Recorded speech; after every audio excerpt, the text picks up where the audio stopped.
I own 5 horses.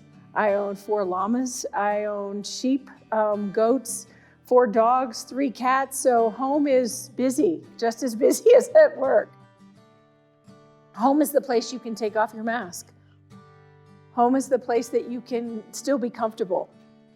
Home is that place that you kind of recharge. One of the things that I really enjoy to do is woodworking, and I find it to be a very stress-relieving hobby. My grandfathers both were woodworkers. My dad was a woodworker, and I learned lots of skills from them of taking raw wood and making it into beautiful things.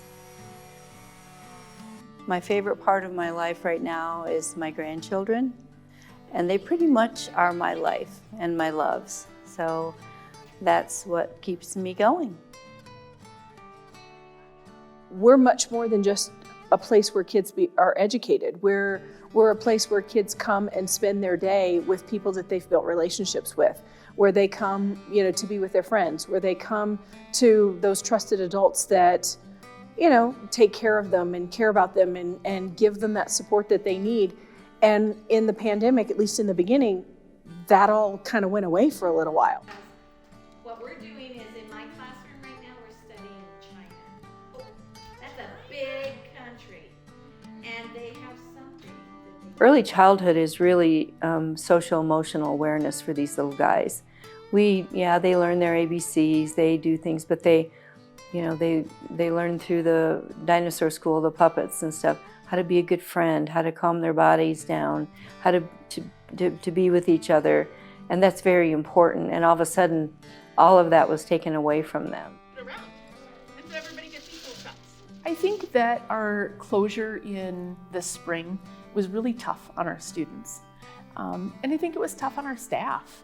And we are social beings by nature.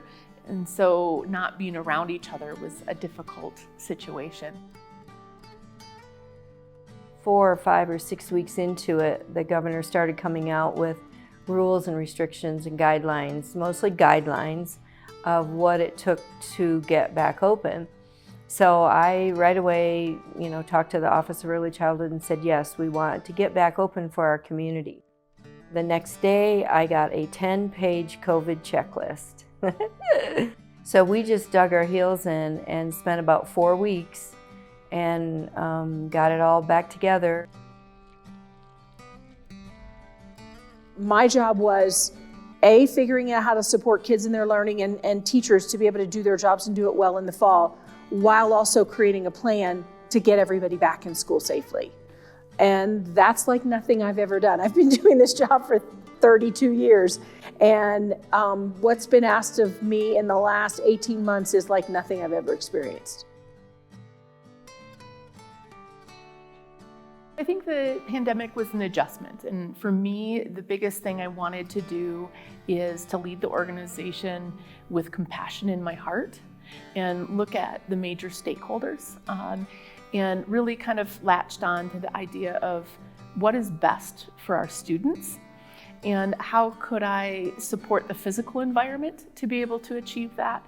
How could I support the staff and the families?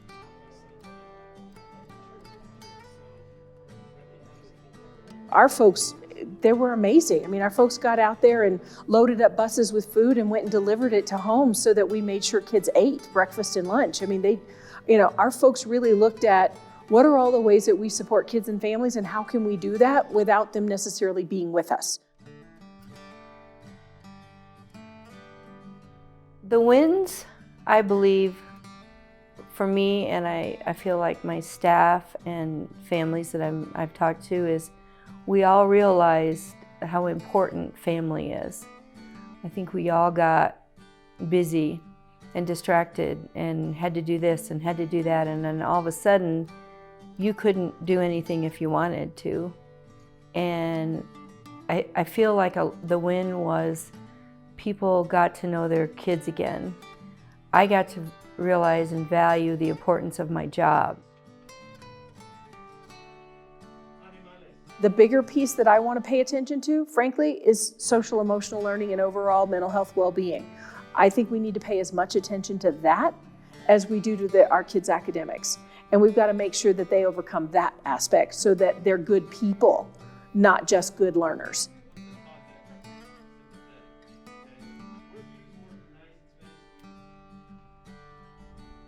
It was really important to me that the students were able to come if they wished in person as much as possible. And I think for a variety of reasons. We really look at educating the whole child rather than just the academics. And in an online environment or a hybrid environment, the focus really is on the academics, and it's harder to make personal connections with the student. You know, coming in brand new to a community, brand new to a team, I have an amazing team of people that stepped up and trusted me and said, we can do this, Kim, we'll help you. What do you need? And that's unusual, that's extraordinary. Usually you have to do a lot of team building and getting to know people and build that trust. And, you know, this was a group of people that said, you know, we know we're in an extraordinary time. We're glad you're here. Thank you for leading us, and let's do this together. I feel like if we can get through this, we can get through anything.